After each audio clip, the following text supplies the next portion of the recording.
अगर खुदा ना खासा उन्होंने कारोबार च लॉस हो जाता है, कुछ वो माली हालात ऐसे हो जाते हैं कि थोड़े खर्चे अफोर्ड नहीं कर पा रहे हो, तो वो लिहाजा तुम उन्हें छड़ दोगे या वो मैनेज करके चलोगे, मजीद प्यार करोगे?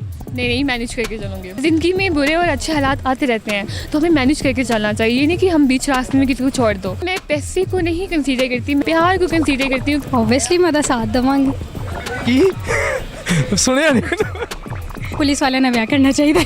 पुलिस वाले यानी कि मुहत दा माल खाना तुसी मुहत दा माल खाना। तो इससे अच्छी और क्या बात होगी? देखिए, अगर बीवियां इतनी आराम से छोड़ देती होती तो कितना अच्छा था, लेकिन बीवियां नहीं छोड़ती, चिमड़ जाती हैं, आ जाएंगी लेकिन छोड़ेंगी नहीं। आपको ऐसी बीवी क्यों चाहिए जो कि आपकी दौलत की जैसे चिमटी हुई है? देखें, बीवियां आनी जाने वाली चीजें हैं। डिपेंड करता है औरत पे वो कैसी है। हाल करने वाला हो तो ना, अगर बंदा भी केयर नहीं करता तो फिर औरत भी नहीं करेगी। तो मुंडे भी हो जाए तो कुड़ियां भी हो जाए, नहीं छड़ेगी। पहली गल है कि जी बूटी पहली एक दफा मेरे को आवेगी ना, किस छड़ेगी नहीं। नुकसान हो रहा है तो मैं मजीद एक शादी और करांगा। अस्सलाम वालेकुम नाज़रीन, मैं थोड़ा मेज़बान जमशेल हो रहा, तुम देखते पे लीडर टीवी। नाज़रीन, साडा इहदा सवाल बड़ा इंटरस्टिंग किस्म का है कि अगर किसी लड़की की शादी किसी बिजनेसमैन नाल हो जाती है तो खुदा ना खासा अच्छी खासी ने जिंदगी हासी कारोबार च लॉस हो जाता है, मियाँ नूं तो क्रेडिट कार्ड खत्म हो गए, यानी कि फुल कंगला हो जाता है, तो औरत उस तरह ही साथ देगी, उस तरह ही उहदे नाल प्यार करेगी या उन्हें छड़ देगी? अस्सलाम वालेकुम। वालेकुम सलाम। की नाम है तुहाडा? हेरा। हीरा की करदे जी? स्टडी।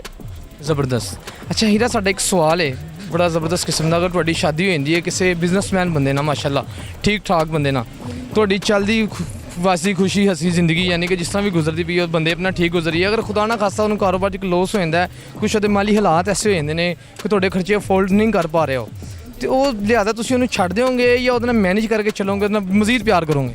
नहीं मैनेज करके चलोगे, मैनेज करके चलेंगे, क्योंकि कोई ज़िंदगी में बुरे और अच्छे हालात आते रहते हैं, तो हमें मैनेज करके चलना चाहिए। ये नहीं कि हम बीच रास्ते में किसी को छोड़ दो, तो आपको मैनेज करके लाइफ गुजारनी चाहिए।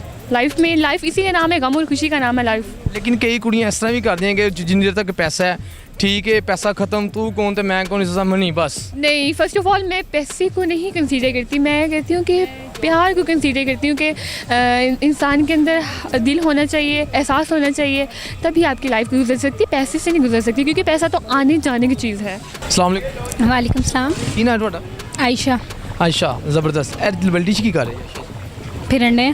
ज़बरदस्त। ए छड़ना नहीं काम बहुत मुश्किल मिल रहा है। हाँ जी बिल्कुल, वेले इंसान वास्ते तो बड़ा अच्छा काम है फिरना। अच्छा, साढ़ा एक सवाल है, हाँ जी। तुहाडी अगर किसी बिजनेसमैन नाल शादी हो जाती है, अच्छा, बहुत पैसे ला टोटा, पहले बहुत ध्यान रख रहा है, एकदम कारोबार च लॉस हो गया, ठीक है, बड़ी परेशानी का शिकार हो गया, तो तुहाडा प्यार ਉਹਦਾ ਸੇ ਉਂਝ ਹੀ ਰਹੇਗਾ ਜਾਂ ਤੁਸੀਂ ਉਹਨੂੰ ਛੱਡ ਦੋਗੇ ਕਿ ਹੁਣ ਮੇਰੇ ਕੰਮ ਦਾ ਰਿਹਾ, ਮੇਰੇ ਸ਼ੈਂਪੂ ਦਾ ਵੀ ਖਰਚਾ ਚੁੱਕ ਰਿਹਾ, ਮੇਰੇ ਪੀਜ਼ਿਆਂ ਦਾ, ਮੇਰੇ ਵਾਲਾਂ ਦਾ, ਮੇਰੇ ਡਰੈਸਿੰਗ ਦਾ, ਮੇਰੇ ਜੁੱਤੀਆਂ ਦਾ, ਮੇਰੇ ਕੱਪੜਿਆਂ ਦਾ, ਤੇ ਤੁਸੀਂ ਕੀ ਰਿਐਕਸ਼ਨ ਹੋਏਗਾ ਤੁਹਾਡਾ? ऑब्वियसली मैं तो साथ देवांगी। ਕੀ ਸੁਣਿਆ ਨਹੀਂ? ਜ਼ਾਹਰੀ ਗੱਲ ਹੈ, मैं तो साथ देवांगी। मुश्किल वो टाइम है तो मुश्किल टाइम तो दोवां मियाँ बीवी ਨੂੰ ਮਿਲ ਕੇ ਗੁਜ਼ਾਰਨਾ ਚਾਹੀਦਾ ਨਾ। ਅਗਰ ਅੱਛੇ ਕੰਮ ਟਾਈਮ ਦੇ ਵਿੱਚ ਉਹ ਮੇਰਾ ਇੰਨਾ ਸਾਥ ਦੇ ਰਿਹਾ, ਮੇਰੀ ਹਰ ਖੁਆਇਸ਼ਾਤ, ਹਰ ਜ਼ਰੂਰੀਅਤ ਨੂੰ ਪੂਰਾ ਕਰਨ ਦਾ, ਤੇ ਮੇਰਾ ਫਰਜ਼ ਬਣਦਾ ਨਾ ਕਿ ਮੈਂ ਔਖੇ ਟਾਈਮ ਉਹਦਾ ਨਾਲ ਹੱਥ ਫੜ ਕੇ। ਤੁਸੀਂ ਕੈਮਰੇ 'ਚ ਇੰਝ ਬੋਲਦੇ ਪਏ ਜੇ, ਸਹੀ ਦੱਸਣਾ ਦਿਲੋਂ ਕਿ ਵੈਸੇ ਹੀ ਇੰਝ ਸਹੀ ਬੋਲ ਰਹੇ? ਪਹਿਲੀ ਗੱਲ ਹੈ, ਮੈਂ ਬਿਜ਼ਨਸਮੈਨ ਨਾਲ ਸ਼ਾਦੀ ਨਹੀਂ ਕਰਨਾ ਚਾਹੁੰਦੀ। ਯਾਨੀ ਕਿ ਕੋਈ ਮਾੜਾ ਬੰਦਾ ਹੀ ਚੱਲੇਗਾ, ਦਿਹਾੜੀਦਾਰ? ਜ਼ਰੂਰੀ ਤਾਂ ਨਹੀਂ, ਕੋਈ ਚੰਗਾ ਉਸ ਤੋਂ ਬਿਹਤਰ ਵੀ ਤਾਂ ਚੱਲ ਸਕਦਾ ਨਾ। ਤੁਸੀਂ ਕਹਿਣਾ ਕਿ ਮੈਂ ਬਿਜ਼ਨਸਮੈਨ ਨਹੀਂ ਕਰਨਾ ਚਾਹੁੰਦਾ, ਅੱਲਾ ਨੇ ਤੁਹਾਡੇ ਨਸੀਬ ਉਹਦੇ ਨਾਲ ਲਿਖੇ ਹੋਣ ਫਿਰ ਮੈਂ ਸੋਚ ਸਮਝ ਕੇ ਫੈਸਲਾ ਕਰਾਂਗੀ। ਅੱਛਾ ਜੀ, ਉਹ ਜਿਸ ਸਮੇਂ ਤੁਹਾਨੂੰ ਦੱਸਿਆ ਅਗਰ ਕਾਰੋਬਾਰ 'ਚ ਲੋਸ ਹੋਏ ਤੇ ਫਿਰ ਉਹਦੇ ਹਿਸਾਬ ਨਾਲ ਕੀ ਤੁਹਾਡਾ ਮਾਈਂਡ ਹੋਵੇ? ਇਨਸ਼ਾਅੱਲਾ ਮੈਂ ਤਾਂ ਸਾਥ ਦੇਵਾਂਗੀ। ਅੱਛਾ, ਸਾਡੇ ਇੱਕ ਸਵਾਲ ਹੈ ਛੋਟਾ ਜਿਹਾ ਇੱਕ, ਕਿ ਬੜਾ ਅੱਜ ਕੱਲ੍ਹ ਇਹ ਮਾਮਲਾ ਚੱਲਦੇ ਪਏ ਨੇ, ਅਗਰ ਬਸ ਕਿ ਸ਼ਾਦੀ ਤੁਹਾਡੀ ਮਾਸ਼ਾਅੱਲਾ ਸ਼ਾਦੀशुदा ਹੈ ਤੁਸੀਂ, ਮੀਆਂ ਦਾ ਕੋਈ ਕਾਰੋਬਾਰ 'ਚ ਕੋਈ ਲੋਸ ਅੱਲਾ ਨਾ ਕਰੇ, ਅੱਲਾ ਨਾ ਕਰੇ, ਕਾਰੋਬਾਰ 'ਚ ਘਾਟਾ ਹੁੰਦਾ, ਤੇ ਔਰਤ ਦਾ ਪਿਆਰ ਮੀਆਂ ਵਾਸਤੇ ਉਸ ਤਰ੍ਹਾਂ ਹੀ ਰਹਿੰਦਾ ਹੈ? औरत का प्यार उस तरह रहता है या औरत बदल जाती है कि नहीं है कि मेरे काम दर रहा, मेरे अखराजात नहीं पूरे हो रहे, मसले मैं फंस गई हाँ? डिपेंड करता है औरत पे वो कैसी है। तो अगर वो हाल करने वाला हो तो ना, अगर बंदा भी केयर नहीं करता तो फिर औरत भी नहीं करेगी। बड़ी ज़बरदस्त गल की है, यानी कि अगर अल्लाह तुहाडे नसीब अच्छे करे जी होंदी किते शादी माशाअल्लाह, कि वो मतलब एकदम केयर करदा मतलब कि होंदा ही ना कि कारोबार 'ਚ घाटे वाधे हो जाते हैं जी, तो वो लिहाज ना मैं ਤੁਹਾਨੂੰ ਪੁੱਛਣਾ ਚਾਹ ਰਿਹਾ ਕਿ ਮਤਲਬ ਕੀ ਤੁਹਾਡਾ ਰਿਐਕਸ਼ਨ ਹੈਗਾ ਕਿ ਹੁਣ ਉਹ ਮਤਲਬ ਚੀਜ਼ ਨਹੀਂ ਰਹੀ, ਮੇਰਾ ਇੰਨਾ ਖਿਆਲ ਨਹੀਂ ਰੱਖ ਰਿਹਾ, ਕਾਰੋਬਾਰ ਦਿਨ ਬ ਦਿਨ ਥੱਲੇ ਹੀ ਜਾਈ ਜਾ ਰਿਹਾ, ਮਜ਼ੀਦ ਤੁਸੀਂ ਉਹਨਾਂ ਨੂੰ ਪਿਆਰ ਵਿਖਾਓਗੇ ਜਾਂ ਮਜ਼ੀਦ ਉਹਨੂੰ ਕਹੋਗੇ ਟੈਨਸ਼ਨ ਨਹੀਂ ਲੈਣੀ, ਮੈਂ ਤੇਰੇ ਨਾਲ ਹਾਂ? देखिए जब मुश्किल वक्त हो तो उसका साथ ही देना बनता है ना। पहले ही वो इतना फाइनेंशियली लॉस में अगर जा रहा है तो अगर आप उसके साथ भी नहीं देंगे तो फिर क्या उसका कौन होगा? फिर तो आप उसका पार्टनर के लायक ही नहीं है। फिर आपको तो शादी में मतलब आपको साथ ही नहीं होना चाहिए अगर आप उसका मुसीबत में भी नहीं साथ दे सकते। ਬਸ ਕਿ ਕਈ ਕੁੜੀਆਂ ਇਸ ਤਰ੍ਹਾਂ ਤੁਸੀਂ ਤੁਹਾਨੂੰ ਪਤਾ ਹੀ ਹੋਏਗਾ ਕਿ ਦੱਸਦੀਆਂ ਨੇ ਕਿ ਮੈਂ ਛੱਡ ਦਿੰਦੀਆਂ ਨੇ ਬੰਦਿਆਂ ਨੂੰ ਕਿ ਹੁਣ ਮੇਰੇ ਲਾਇਕ ਨਹੀਂ ਰਿਹਾ ਕੋਈ ਸਾਲ ਨਾ ਮਟੀਰੀਅਲਿਸਟਿਕ ਦੌਰ ਅੱਜ ਕੱਲ੍ਹ ਹੋਇਆ ਹੈ ਤੇ ਕੁੜੀਆਂ ਜੋ ਹੈ ਨਾ ਉਹ ਵੀ ਤੇ ਮੁੰਡੇ भी हो जाए तो कुड़ियाँ भी हो जाए। तो अगर आपकी तरबियत पेरेंट्स की अच्छी है बच्चों के लिए, लड़कियों के लिए स्पेशली, तो वो हर हाल में सिंसेरिटी के साथ गुजारा, जिसके लिए शादी एक बड़ा मैटर करती है। लेकिन अगर वो पैसे को देखेगी तो फिर वो मूव कर जाएगी आगे। ਸਰ ਤੁਹਾਡੀ ਸ਼ਾਦੀ ਹੋ ਚੁੱਕੀ ਹੈ, ਤੁਸੀਂ ਬਿਜ਼ਨਸਮੈਨ ਬੰਦੇ ਹੋ, ਬੜੇ ਹੈਵੀ ਕਿਸਮ ਦੇ, ਤੁਹਾਨੂੰ ਲੋਸ ਹੋ ਗਿਆ, ਕਾਰੋਬਾਰ ਖਤਮ ਹੋ ਚੁੱਕਿਆ ਹੈ, ਅੱਲਾ ਤੇ ਖੈਰ। ਤੁਹਾਡੀ ਵਾਈਫ ਤੁਹਾਨੂੰ ਛੱਡ ਦੇਗੀ ਜਾਂ ਤੁਹਾਡਾ ਸਾਥ ਦੇਗੀ? ਤੁਹਾਡਾ ਕੀ ਰਿਐਕਸ਼ਨ ਹੋਏਗਾ ਤੁਹਾਨੂੰ ਛੱਡ ਦੇਗੀ? ਤੁਸੀਂ ਕਹੋਗੇ ਮੈਂ ਮਾਰਦਾ ਜਾਂ ਕੀ ਕਰਾਂ ਦਾ? देखिए अगर बीवियां इतनी आराम से छोड़ देती होती तो कितना अच्छा था। मतलब बहुत फ़ायदे की बात थी, लेकिन बीवियां नहीं छोड़ती, कुछ भी कर लो। ਮੇਰੇ ਜਿੰਨ ਹੈਗੀਆਂ ਨੇ हाँ मतलब चिमड़ जाती हैं वो क्या? आपको नहीं छोड़ती। ਸਾਨੂੰ वो ਕਿਉਂ आपको खा जाएंगी लेकिन छोड़ेंगी नहीं। ਖਾਣ ਨੂੰ ਤੁਸੀਂ ਕੀ ਮਰੂੰਡਾ ਜੇ? I am very sweet. यार ये तो मुझे खान साहब लग रहे हैं, इसको इनकी गर्मी में भी ठंड लग रही है, जैसे ऐसे कर रहे हैं। बस देख ले, दिखाएं। बुखार हो रहा है मुझे एक्चुअली। और अच्छा ये क्या सिंगम 2 बटन सारे शर्ट के खोले हुए हैं? देखिए मेरे हालात ख़राब हैं। वो थे ना किसी ए 5 रुपए मुझसे ले ले यार हालात। कि अपने गरेबान में झांक कर देखो तो इससे इजी हो जाता है गरेबान में झांकना। नहीं आप बहुत ज्यादा नीचे तक झांक रहे हैं। नहीं यहीं तक है। सवाल नहीं दस जी फरमाइए। जवाब नहीं दस नहीं बीवियां नहीं छोड़ती, बीवी किसी को नहीं छोड़ती। नहीं इंज ਹੁੰਦੀ ਹੈ ਨਾ, ਕਹਿੰਦੀ ਇਹ ਹੁਣ ਕਮਸ ਕਵੇ ਤੇਰੇ ਤੇ ਵਾਲ ਵੀ ਉੱਡ ਗਏ ਨੇ, ਕਾਰੋਬਾਰ ਵੀ ਖਤਮ ਹੋ ਗਿਆ ਤੇਰਾ, ਤੇ ਮੈਂ ਤੇਰੇ ਕੋਲ ਨਹੀਂ ਰਹਿਣਾ, ਤੂੰ ਮੇਰੇ ਅਖਰਾਜਾਤ ਨਹੀਂ ਚੁੱਕ ਪਾ ਰਿਹਾ। तो इससे अच्छी और क्या बात होगी? ये मेरे साथ ना जो ये ਤੁਸੀਂ ਹੋ ਤੁਹਾਨੂੰ ਛੱਡ ਹੀ ਦੇਣਾ ਚਾਹੀਦਾ।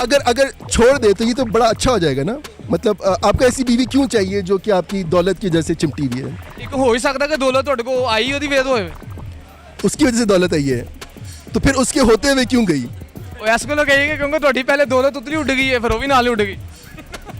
देखें बीवियां आनी जाने वाली चीज़ें हैं। अच्छा। मतलब हाँ ये जिंदगी, बीवी, दौलत, इंसान को बेगैरत होना चाहिए।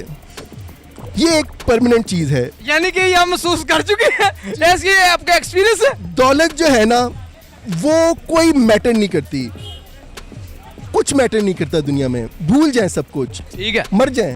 मैं भी मर जाऊं? जी कुछ मैटर नहीं करता। एंकरी में रब्बा करे। अस्सलाम वालेकुम। वालेकुम सलाम। सर की ना ਤੁਹਾਡਾ? मोहम्मद आसिफ आशिक। मोहम्मद की? मोहम्मद आसिफ आशिक। ਚਲੋ ਬਹੁਤ ਮੁਸ਼ਕਿਲ ਨਾਮ ਬੜਾ ਲੰਮਾ ਨਾ ਹੈ। ਸਾਡਾ ਇੱਕ ਸਵਾਲ ਹੈ, ਅਗਰ ਤੇਰਾ ਕਿਸੇ ਸ਼ਾਦੀ ਕਿਤੇ ਹੋਈ ਹੈ, अच्छा ਤੇਰਾ ਬੜਾ ਬਿਜ਼ਨਸ ਹੈ, अच्छा। ਬਹੁਤ ਯਾਨੀ ਕਿ ਤੇਰਾ ਬਿਜ਼ਨਸ ठीक ਬੜਾ हो ਹੈਵੀ ठीक हो ਅਜਰੂਜ ਤੇ ਜਾ ਰਿਹਾ हाँ जी ਠੀਕ ਹੈ, ठीक हो गया। ਤੇਰਾ ਕਾਰੋਬਾਰ ਇੱਕਦਮ ਥੱਲੇ ਚਲਾ ਗਿਆ, ਲੋਸ ਹੋ ਗਿਆ ਤੈਨੂੰ ਠੀਕ ਹੋ ਗਿਆ। ਠੀਕ ਹੈ, ਉਹਦੇ ਬਾਵਜੂਦ ਤੇਰੀ ਬੁੱਢੀ ਤੈਨੂੰ ਮਜ਼ੀਦ ਪਿਆਰ ਕਰੇਗੀ, ਤੇਰਾ ਸਾਥ ਦੇਗੀ, ਇਹ ਤੈਨੂੰ ਛੱਡ ਜੇਗੀ। ਕੁੜੀਆਂ ਦੇ ਬਾਰੇ ਤੇਰਾ ਇਸ ਸਵਾਲ ਦਾ ਕੀ ਕਹਿਣਾ ਹੈਗਾ, ਦੱਸ। ਪਹਿਲੀ ਗੱਲ ਤੇ ਕਿ ਅਗਰ ਮੇਰੀ ਸ਼ਾਦੀ ਹੋਈ ਹੁੰਦੀ ਜਾਂ ਮੇਰੀ ਸ਼ਾਦੀ ਹੋਈ ਹੈ ਤੇ ਫਿਲਹਾਲ ਤੇ ਨਹੀਂ ਛੱਡੇਗੀ। ਕਿਉਂ ਨਹੀਂ ਛੱਡੇਗੀ? ਉਹਦੀ ਵਜ੍ਹਾ ਹੈ ਕਿ ਕਿਉਂਕਿ ਤੁਸੀਂ ਵੇਖ ਕੇ ਸ਼ਾਦੀ ਕਰੋਗੇ ਨਾ, ਮਤਲਬ ਕਿ ਅਗਰ ਵੇਖੇ ਬਸ ਇੰਜੀ ਵੇਖੇ ਗੱਲ ਹੀ ਨਹੀਂ ਨਹੀਂ ਐਵੇਂ ਨਹੀਂ, ਮਤਲਬ ਕਿ ਤੁਹਾਨੂੰ ਪਤਾ ਹੋਣਾ ਚਾਹੀਦਾ ਨਾ ਕਿ ਜਿਹਦੇ ਨਾਲ ਮੈਂ ਸ਼ਾਦੀ ਕਰ ਰਿਹਾ ਉਹ ਬੰਦਾ ਮੇਰਾ ਸਾਥ ਵੀ ਦੇਗਾ ਕਿ ਨਹੀਂ। ਅਕਸਰ ਸ਼ਾਦੀ ਤੋਂ ਪਹਿਲਾਂ ਚੀਜ਼ਾਂ ਹੀ ਵੇਖੀਆਂ ਜਾਂਦੀਆਂ ਨੇ ਨਾ, ਲਵ ਮੈਰਿਜ ਇਹ ਉਹ ਜੋ ਵੀ ਹੁੰਦਾ ਹੈ ਨਿਜ਼ਾਮ, ਇਸ ਕਰਕੇ ਤੇ ਮੈਨੂੰ ਤੇ ਉਮੀਦ ਹੈ ਕਿ ਨਹੀਂ ਛੱਡੇਗੀ। ਲਿਹਾਜ਼ਾ ਇੱਕ ਬਿਜ਼ਨਸ ਕਰਕੇ ਤੇ ਨਹੀਂ ਨਾ ਬੰਦਾ ਕੋਈ ਕਿਸੇ ਨੂੰ। ਯਾਰ ਇਹ ਕਿਸੇ ਦੇ ਮੂੰਹ ਤੇ ਲਿਖਿਆ ਕਿ ਨਹੀਂ ਛੱਡੇਗੀ। ਹਾਂ ਬਿਲਕੁਲ ਉਹ ਤੂੰ ਕਿਵੇਂ ਕਹਿੰਦਾ ਮੈਂ ਕਿ ਬੰਦਾ ਵੇਖ ਕੇ ਕਰੇ? ਨਹੀਂ ਦੱਸਣਾ ਮੈਨੂੰ। ਬਿਲਕੁਲ ਤੁਹਾਡੀ ਵੀ ਗੱਲ ਠੀਕ ਹੈ, ਲਿਹਾਜ਼ਾ ਹੋ ਵੀ ਸਕਦਾ, ਐਸੀ ਵੀ ਗੱਲ ਕੋਈ ਨਹੀਂ ਹੈ। ਨਾ ਸੋਚ ਕੋਈ 2 3 4% ਐਸੀ ਹੁੰਦੀਆਂ। ਬਿਲਕੁਲ 100 ਦੇ ਵਿੱਚੋਂ ਅਸੀਂ 10% ਕਰ ਲਓ। ਚਲੋ 10% ਤੇਰੇ ਜੋ ਇਹ ਤਰਸੇ ਮੂੰਹ ਤੇਰੇ ਮੂੰਹ ਤੇ ਵੇਖ ਕੇ 10% ਹੋਰ ਵਧਾ ਦੇਣਾ। ਮੈਂ 2 3% ਤੋਂ ਉੱਤੇ ਨਹੀਂ ਸੀ ਜਾ ਰਿਹਾ। ਨਹੀਂ 10% ਯਾਨੀ ਕਿ ਤੈਨੂੰ ਲੱਗਦਾ ਕਿ ਤੇਰਾ ਸਾਥ ਦੇਗੀ ਤੇਰੀ ਬੁੱਢੀ? ਬਿਲਕੁਲ ਜੀ ਦੇ। ਮੈਨੂੰ ਨਹੀਂ ਲੱਗਦਾ ਤੇਰਾ ਸਾਥ ਦੇ। ਅੱਛਾ ਮੈਂ ਤਾਂ ਸਹੀ ਕਹਿ ਰਿਹਾ। ਉਹਦੀ ਵਜ੍ਹਾ ਉਹਦੀ ਵੀ ਇਹ ਕਿ ਤੂੰ ਵਿਹਲੇ ਹੀ ਫਿਰਨਾ ਮੈਨੂੰ ਲੱਗਦਾ। ਨਹੀਂ ਵੇਲਾ ਨਹੀਂ ਫਿਰਦਾ, ਮੈਂ ਕੰਮ ਕਰਨਾ ਲੇਡੀਜ਼ ਸਟਿਚਿੰਗ। ਲੇਡੀਜ਼ ਮੈਂ ਘਰੇ ਕਹਿੰਦਾ ਮੈਂ ਲੇਡੀਜ਼ ਕੰਮ ਕਰਨਾ, ਇਮਲੀ ਵੇਚਣਾ। जी पूछें। शादीशुदा जी? जी बिल्कुल मैं शादीशुदा हूँ। अच्छा आपको चलो क्या लगता ਮਜ਼ੀਦ ਤੇਰੀ ਅਗਰ ਦੂਜੀ ਸ਼ਾਦੀ ਹੋ ਜਾਂਦੀ ਹੈ ਤੂੰ ਕਰੋੜਾਂਪਤੀ ਹੈ, ਬਿਜ਼ਨਸਮੈਨ ਹੈ, है? जी जी बिल्कुल। ਤੇਰੇ ਕਾਰੋਬਾਰ ਥੱਲੇ ਆ ਜਾਂਦਾ, ਲੋਸ ਹੋ ਜਾਂਦਾ, ਤੈਨੂੰ ਨੁਕਸਾਨ ਬੜਾ ਵੱਡਾ ਹੋ ਜਾਂਦਾ, हाँ जी। ਤੇ ਉਸ ਲਿਹਾਜ਼ ਨਾਲ ਤੇਰੀ ਬੁੱਢੀ ਤੈਨੂੰ ਛੱਡ ਦੇਗੀ ਜਾਂ ਤੇਰੀ ਹੈਲਪ ਕਰੇਗੀ ਕਿ ਨਹੀਂ ਮੈਂ ਆਪਣੇ ਬੰਦੇ ਦਾ ਸਾਥ ਦਿਆਂ? पहली गल है कि जी बूटी पहली एक दफ़ा मेरे को आवेगी ना किस छड़ेगी नहीं। उस तो बेहतर है कि नुकसान हो रहा है तो मैं मज़ीद एक शादी और करांगा, अच्छा क्योंकि रिस्क जो होता है ना ये अल्लाह ताला औरत के हाथ में रखता है। तो इस तरह ये भी है कि अगर शादी करने से मज़ीद एक शादी और करने से उसकी बरकत से उसकी रहमत अल्लाह ताला की रहमत से मज़ीद कोई अच्छी खुशखबरी मिल जाए। ਭੈਣ ਮੈਂ ਗੱਲ ਕਰਨਾ ਵੇ ਕਿ ਨੁਕਸਾਨ ਹੋ ਹੀ ਜਾਂਦੇ ਕਾਰੋਬਾਰ 'ਚ ਤੁਸੀਂ ਐਡੇ ਉਹ ਕੀ ਬਣ ਗਏ ਤਾਹੁਲ ਕਾਦਰੀ ਸਾਹਿਬ ਬਣ ਗਏ ਪਿੰਡ 'ਚ नहीं नुकसान हो ही जाते हैं लेकिन तो बेहतर ਦੇ है। ਬਾਵਜੂਦ ਮੇਰੇ ਕਹਿਣ ਦਾ ਮਤਲਬ ਹੈ ਕਿ ਤੁਹਾਡੀ ਬੁੱਢੀ ਤੁਹਾਨੂੰ ਛੱਡ ਦਿੰਦੀ ਕਿ ਮੇਰੇ ਹੁਣ ਕਿਸੇ ਕੰਮ ਦਾ ਨਹੀਂ ਰਿਹਾ ਮੇਰੇ ਅਖਰਾਜਾਤ ਫੋਲਡ ਨਹੀਂ ਕਰ ਪਾ ਰਹਾ ਇਹ ਲੜਕਾ ਸਰ ਇਹ ਮੈਂ ਕਹਿ ਰਿਹਾ तो मैं उन्हें कहूँगा तू अपने माँ प्यो को मेरे अखराजात पूरे करवा। ਜੀ ਨਾਜ਼ਰੀਨ ਉਮੀਦ ਕਰਨਾ ਤੇ ਯਕੀਨ ਕਰਨਾ ਤੁਹਾਨੂੰ ਮੇਰਾ ਅੱਜ ਦਾ ਵੀ ਟੌਪਿਕ ਬੜਾ ਅੱਛਾ ਲੱਗਿਆ ਹੋਏਗਾ ਕਿਉਂਕਿ ਦੇਖੋ ਬੁੱਢੀਆਂ ਛੱਡ ਜਾਂਦੀਆਂ ਅਕਸਰ ਬੰਦੇ ਦੇ ਮਾਲੀ ਹਾਲਾਤ ਦੇਖ ਕੇ ਅਗਰ ਤੁਹਾਡਾ ਮਸਲ ਕਿ ਬੁੱਢੀ ਦਾ ਕਿਸੇ ਦਾ ਬੰਦਾ ਕੋਈ ਬਿਜ਼ਨਸਮੈਨ ਹੈ ਅਗਰ ਉਹਦਾ ਕਾਰੋਬਾਰ ਠੱਪ ਹੋ ਜਾਂਦਾ ਹੈ ਉਹਦੇ ਬਾਵਜੂਦ ਵੀ ਔਰਤ ਦਾ ਪਿਆਰ ਉਸ ਤਰ੍ਹਾਂ ਹੀ ਰਹਿੰਦਾ ਹੈ ਜਾਂ ਨਹੀਂ ਇਹ ਤੁਸੀਂ ਮੈਨੂੰ ਕਮੈਂਟ ਸੈਕਸ਼ਨ 'ਚ ਦੱਸਣਾ ਹੈ ਕਿਉਂਕਿ ਅੱਜ ਕੱਲ੍ਹ ਦੀ ਔਰਤਾਂ ਤੁਹਾਨੂੰ ਪਤਾ ਹੀ ਹੈ ਕਿ ਹਿਸਾਬ ਕਿਤਾਬ ਨੇ ਜਿਹਦਾ ਕਾਰੋਬਾਰ ਅੱਛਾ ਹੈ ਬੁੱਢੀ ਸਿਰਫ ਉਹਦੇ ਨਾਲ ਹੈ ਜਿਹੜਾ ਵਿਚਾਰਾ ਗਰੀਬ ਮਸਕੀਨ ਹੈ ਉਹ ਵਿਚਾਰਾ ਟੰਗਿਆ ਗਿਆ ਤੇ ਮੈਨੂੰ ਤੁਸੀਂ ਲਾਜ਼ਮੀ ਕਮੈਂਟ ਸੈਕਸ਼ਨ 'ਚ ਦੱਸਣਾ ਹੈ ਕਿ ਮੈਂ ਗਲਤ ਕਹਿ ਰਿਹਾ ਕਿ ਸਹੀ ਕਰ ਰਿਹਾ ਇਹਦੇ ਨਾਲ ਮੈਨੂੰ ਦਿਓ ਇਜਾਜ਼ਤ ਜਿਮਸ਼ੇਲ ਹੋ ਰਹੀ ਹੈ ਨੈਕਸਟ ਵੀਡੀਓ ਤੁਹਾਨੂੰ ਮਿਲਾਂਗੇ ਅੱਲਾਹ ਹਾਫਿਜ਼।